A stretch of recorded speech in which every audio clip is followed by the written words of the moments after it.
It happened. It finally happened. Pirate Flood is officially on the way now if it hasn't been released already. And I've been going on for ages and ages about how I want a new Nighthaunt Warcry warband.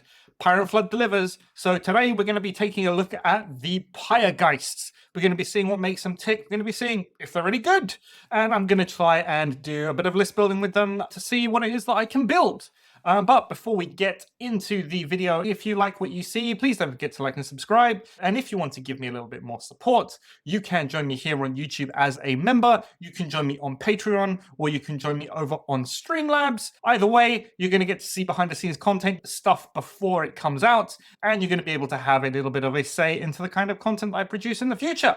But yeah, without further ado, let's get into those Pyregeists. Okay, so normally we'd start off with a reaction, but Pyregeists don't have one. Instead, what they have is probably the first instance of what we could call a faction passive for Warcry. That ability is called Cremate, and the idea is that when an ability or an effect asks for you to cremate an enemy fighter, what you're going to be doing is, before you're going to be removing that fighter from the battlefield, you're going to place a Pyre token underneath it. That token is going to be at the center of wherever that enemy fighter was, and then at the end of each battle round, after determining control of objectives, you're going to be allocating 3 damage points to each fighter within 1 inch of the center of one or more of those Pyre tokens.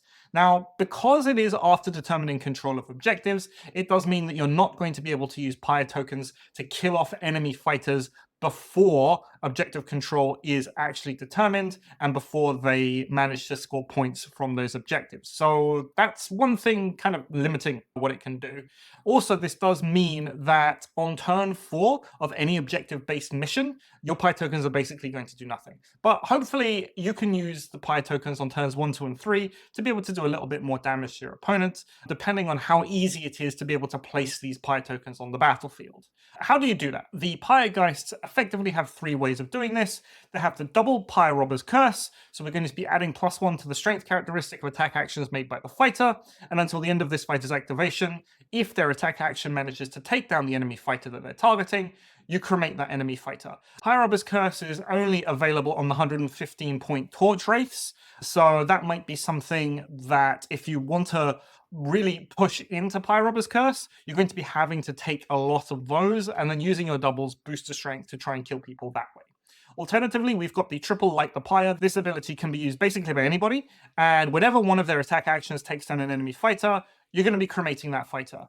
So this is probably one of the easiest ways to get cremate and to put down your Pyre tokens, but this is really going to depend on the stats of the fighter that you're bringing and what it is that you're fighting against. So under normal circumstances, if you're trying to kill an enemy fighter, you're going to be using Onslaught to get bonus attacks. Maybe you're going to be using a Rampage to get bonus moves and bonus attacks off, or you're going to be using all sorts of other abilities to try and increase your chances of actually killing that fighter.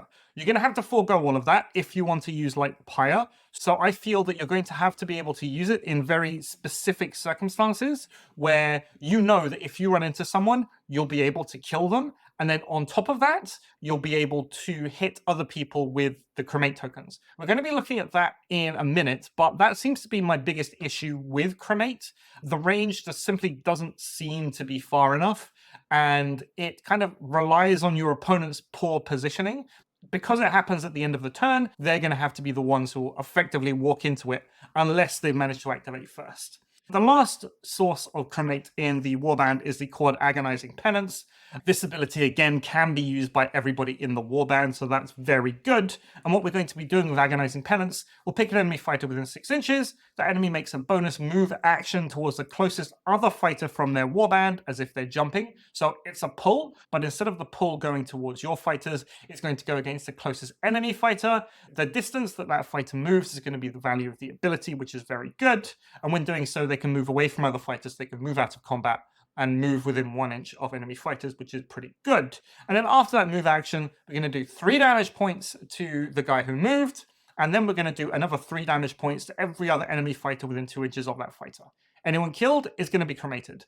I love this ability simply for kind of the mayhem that it can do and all of the weird tactical positioning tricks that you'd be able to do with it. So for example, pulling enemy fighters out of combat with your guys. Because the enemy fighter does not need to be in range of the ability, and the fighter is simply going to be moving towards the closest visible friendly fighter to them, it does mean that all of those very fast forward moving characters, like Varanguards, for example, could just be pulled directly backwards towards their closest fighters, which could be half a board away. So that's why I like this ability. The secondary, as we've been talking about, allows you to cremate fighters that are killed by it.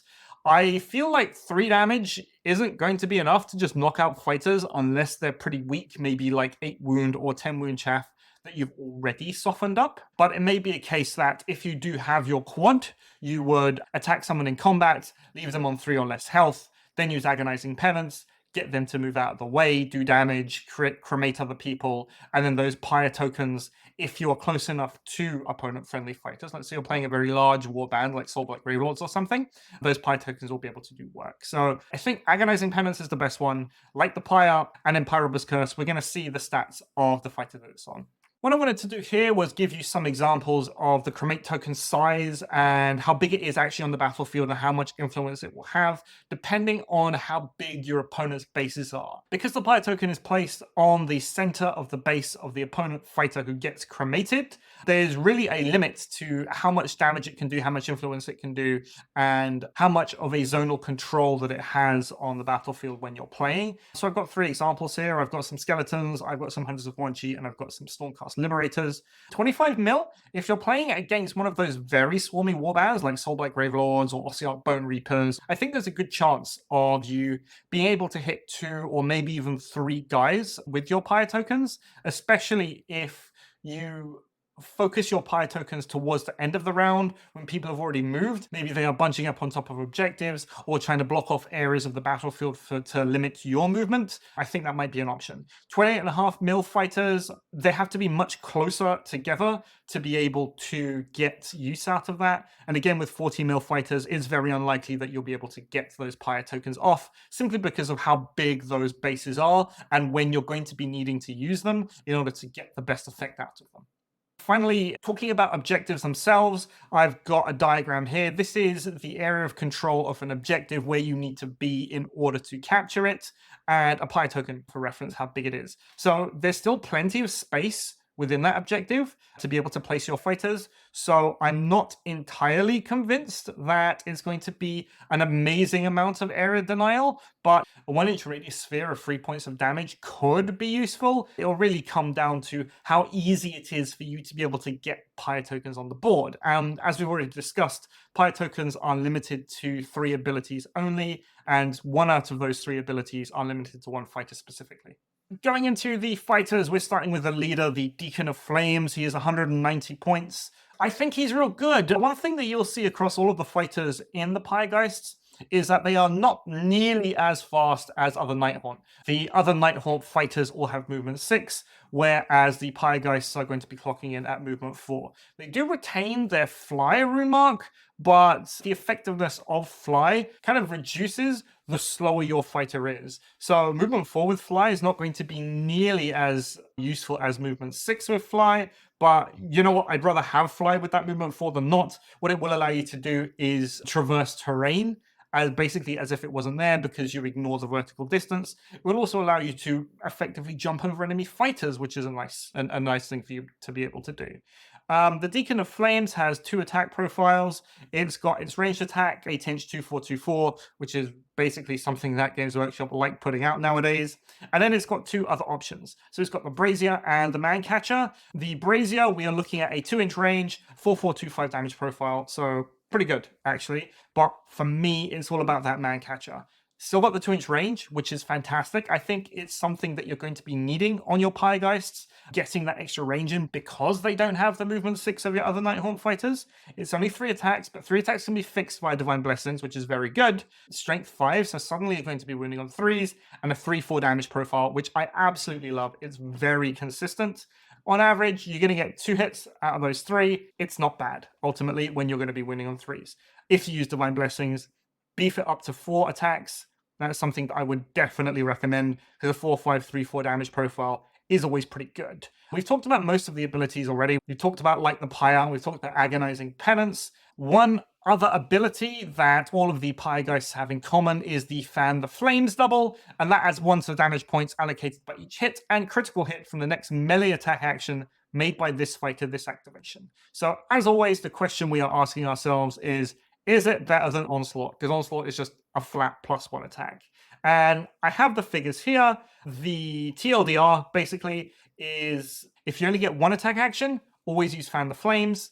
If you get 2 attack actions, always Onslaught. If you're using the Man Catcher, always Onslaught, because you've got the base damage and you've got the base strength to be able to make more out of 1 extra attack than just +1 damage point. The other ability that it has available to it is the Soul Blaze triple. Soul Blaze is fantastic. It's kind of what makes the Deacon of Flames one of the better heroes in my mind. It's basically the same ability that Calthea Zandai does. So if an enemy fighter has been taken down this battle round, it doesn't have to be by the Deacon, it can be by anybody else.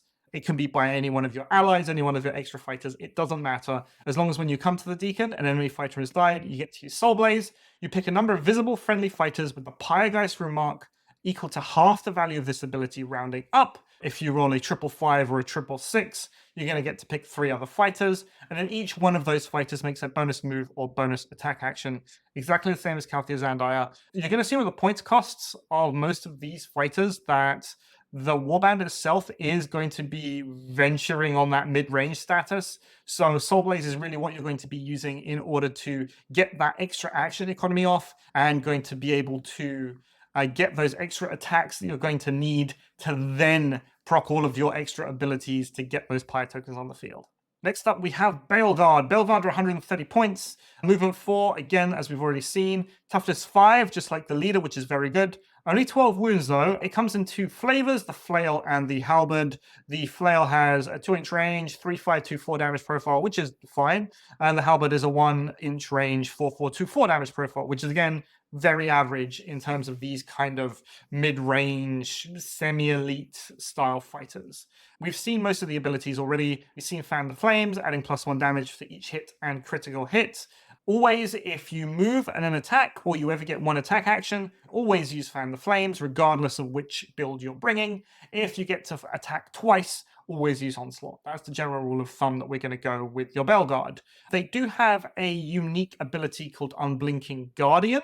So until the end of the battle round, this is a double. You're going to add 1 to the toughness characteristic of friendly fighters with the elite or hero remarks when they're within 3 inches of this fighter. Other fighters in the Warband that have elite and hero are your hero, obviously, and other Baleguard. So they'll be able to buff themselves to toughness 6. They'll be able to buff your hero up to toughness 6. There aren't a whole lot of instances in the game where you'll want to be using your double to boost up to toughness 6, but something like a Fomoroid Crusher, for example, I know it's got massive stats and it'll probably flatten you anyway, but if you do get into combat with a Fomoroid, you probably want to disengage anyway, just to get out of there. But using Unblinking Guardian does make that Fomoroid wound you on 4s, which could be something. It could keep you alive for a little bit longer. You're only 12 wounds, 130 points, so we're kind of stuck in that ground of the Bestigor style fighters that no one really likes to bring because they are very easy to kill. Toughness 5 does help in that regard, so hopefully they can stick around a little bit longer. Personally, I would probably, building these kind of warbands, I'll be looking to get the most out of Baleguard because they do have the best toughness and they do have the best offensive abilities. Next up, just underneath the Baleguard, we have Flamewraiths. They don't have any special rune marks in their name, so all they get is the Fan to Flames, like the Pyre, and Agonizing Penance abilities. There are 2 flavors of Flamewraiths as per the Baleguard. One with a 4-4-1-3 damage profile. I like the fact that they've given it strength 4 instead of strength 3. At least it won't be countered to death, and it's got a fair chunk of attack, so that's fine. Alternatively, you can use the Brazier, 2-inch range, 3 attacks at strength 4 with a 1-4 damage profile. I would always use the torches, really. I don't think that extra point of crit and that extra range in this case is just worth that extra attack, especially considering that both flavors of Flamewraith are the same cost. If you ever get to attack once, always Fan the Flames. If you get to attack twice, the funny thing about the torches is that doing 1 Fan the Flames attack and 1 normal attack is better than doing 2 Onslaught. So that's what you're going to be doing with the torches. On the Brazier, you're just going to want to Onslaught twice with the boosted attacks. And finally, we have the Torchwraiths. I've talked a little bit about them already. They have the Pyre Robber's Curse ability. They're going to be adding +1 to the strength of attack actions, and if they kill anybody, they cremate a fighter. My problem with them is that they have probably the worst average attack in the game. It's a 3-3-1-3 damage profile. Yes, they have range 8 with it, but going to a 3-4-1-3, it basically means that you're going to be crit fishing in order to kill anybody. So Pyroba's Curse, under most circumstances, will pretty much be a waste because you could just put your dice into any of your other fighters. It is 115 points, so it's a bit more expensive than the previous fighters that we saw. It does have movement 6, however. Movement 6 is not inconsequential here because Agonizing Penance having a 6-inch range by itself means that you generally want someone, if you do roll that quad early in the game, maybe turn 1, you're going to want someone in range to be able to use it. And a Torchwraith is basically the best body for that. It can move 12 inches, plus another 6 inches is 18, which essentially gets across the entire board on a normal game of Warcry. So I think you'd be wanting to run 1 or 2 Torchwraiths. I wouldn't really run more than that. Their abilities aren't all that fantastic. Their stats really aren't all that fantastic. Toughness 4 is okay. 10 wounds is okay. But personally, I feel that they're overcosted for 115 points. Allies. What kind of allies would you like to take? Now, I think that Soulblaze is potentially really strong. As a reminder, Soulblaze is the ability that if you kill an enemy fighter, you'll be able to do the Calthea Zandire style effect of activating your other fighters, getting free moves, free attacks. But it only works on the Pyregheists remarks, so any ally that you bring in will not be affected by that. However, I don't think that, outside of the Deacon of Flames, I don't think that any of your guys are super heavy hitting, that they can reliably just walk into a guy and knock them over. So I'm thinking something like a Vargolf possibly might be useful for a really heavy hitting kind of anchor style fighter that you can fight around, and to give your opponent almost like a distraction Carnifex, essentially. Just give them something really big and really chunky to focus on so that the rest of your ghosts can kind of float around and do their thing. Double Deacon of Flames might not be terrible because of that if you want your hard hitter, and your second Deacon of Flames would be affected by Soulblaze. So I think that might be something to go. 2 Deacons of Mancatchers, boost them up with +1 attack, so that might be fine. I'm thinking that you might want a regular Nighthaunt hero in there for the Resurrect. If you're going to be playing a slightly more elite style warband, maybe 7 fighters or even 6 fighters, having a Resurrection hero in there would probably be a good idea. Something like the Briar Queen, who can just sit back. She's got her own triple that she can throw out, which is pretty good. She's got that ranged attack, which is fine. So she can sit there in the back lines, bring your guys back if she needs to. Alternatively, something like an attack boosted wielder of a blade, if you wanted a bit more damage in there, kind of as this dual role of a damaging fighter with something that can also do the Resurrect. So I think that might be interesting. Alternatively, if you wanted to get more numbers in there, you probably want to look at either the Sons of Velmorn or the Exiled Dead. They'll be able to get the numbers that you need, and then you'll be able to complement that with your Pyregeists, but every single non-Pyregeist miniature that you're bringing in is limiting on the ability of Soulblaze to actually pull its weight. I don't think that the Pyre tokens are necessarily going to be able to do what you need, so you're really just looking on those other abilities and the action economy that they give to do the job for you. So what do you get in the box? You get your Deacon of Flames, you get 2 Baleguard, you get 2 Flamewraiths, and 3 Torchwraiths. So you're going to be building an 8-man warband. However, I think that given where the power is in the warband, so in your Baleguard, in your Deacon of Flames, and not necessarily in those Torchwraiths or those Flamewraiths, I think that generally you're going to be running more like a 7-man warband if you wanted to do the majority of Pyregeists. And for me, the question is real difficult, actually. Which one of these fighters would I actually want to bring? And where does the power actually lie in this warband? Now, without playing the hundreds or so games that it would actually need to figure this out, I've kind of turned to maths. So if you absolutely don't care about that and you want to get onto the army lists, you can skip the next bit. But for anyone who does, and they want to peek behind the hood of how I take a look at fighters and how I try to analyze fighters from a numerical standpoint, hold on to your butts, because we're going for a ride. Number time. Right. I've shown you this once before when I was talking about armators that happen to be really, really efficient. But this is the kind of research that I've been doing at the moment into fighters. There was some work done right at the beginning of Warcry 2.0, which basically analyzed all of the fighters and it looked at how many points they should be costing based on the stats of all of the other fighters in the pool. So this is kind of where this comes out. So the idea is trying to give a metric for offensive efficiency of a fighter depending on its stats compared to the other stats of all of the fighters in the game. You've seen me do this before. We found out that Nurglings are very, very good. Essentially, what we want is for a number that is as low and as left as possible on this chart. So we're seeing here that offensively, your most efficient fighters are your Deacon of Flames and Mancatcher with +1 attack. So we're taking into account the extra attack that it gets from Divine Blessings here. I was comparing Flamewraiths with Baleguard. The only real difference between Flamewraiths and Baleguard, apart from the damage, is the +1 toughness. So I thought, okay, what if I give a Flamewraith +1 toughness? It'll cost 15 points more, but that's still 15 points less than an actual Baleguard would cost. Defensively, it'll be exactly the same, with the only real difference being the amount of damage that it can put out. And I found that they're actually pretty well compared. Both the Braziers and the Torches, you give Flamewraiths +1 toughness, and offensively, they are more efficient than just your standard Baleguard with Flail and Halberd, which is very good. Then we've got things like Deacon of Flames with Mancatcher, Deacon of Flames with Brazier, the Flamewraiths with Torches, and right at the top, the least efficient thing offensively in the warband, Torchwraiths. So what does this tell me? It tells me that offensively, the best things that I can bring in the list are Deacon of Flames with Mancatchers, Flamewraiths with Braziers, Flamewraiths with Torches, and then any of the 2 Baleguard builds. So that's really interesting. It means that I can bring the slightly weaker Flamewraiths, boost them with +1 toughness, and really not worry that I'm bringing some kind of super inefficient fighter. So I think that's interesting, and it's something that we're bearing in mind for the list building later. Similarly, defensively, again, exactly the same thing. You look at the defensive stats of a fighter, compare it to the rest of the fighters in the pool, see how many points you pay for those stats, and you get a number.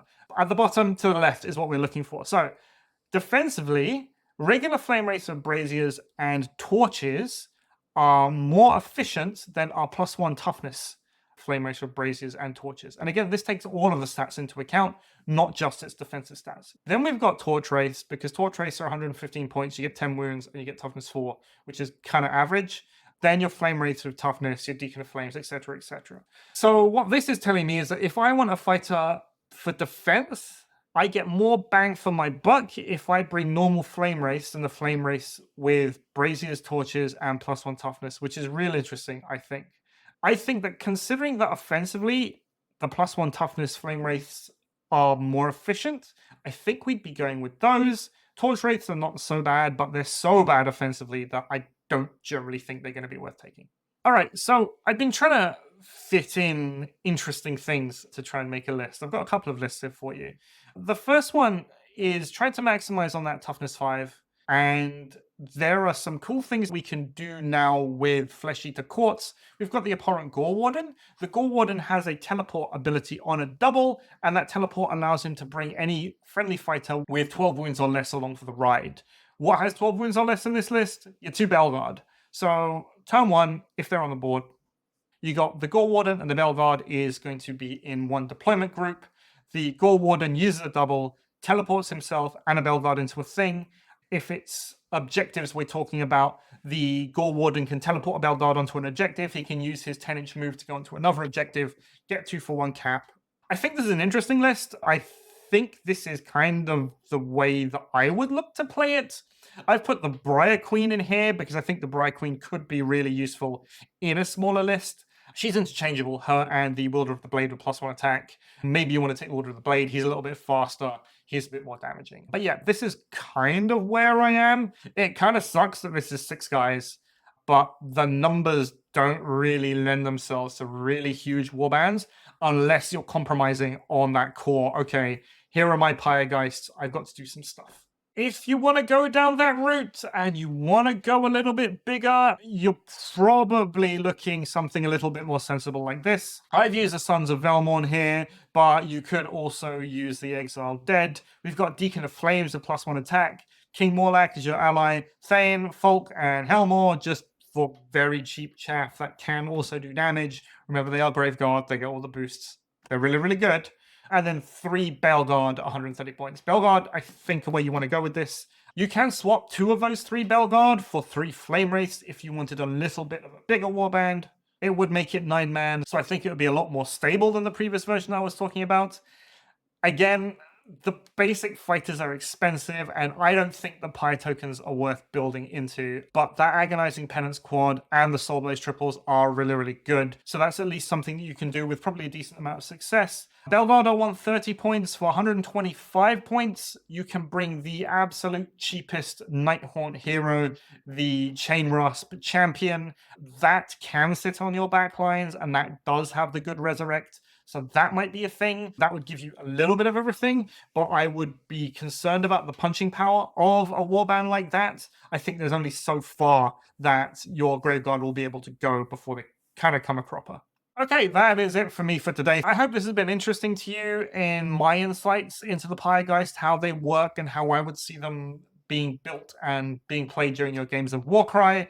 As always, if you like what you see, please don't forget to like and subscribe, and let me know down in the comment section below what you think about the Pyregheists. If you have any interesting builds, if you have any interesting allies that you want to share, what you think about what I've said about them, if you think I'm completely crazy, I'm always happy to hear that. Thank you very much for watching. I've been Itan, this has been Off Meta Musings, and I will see you next time.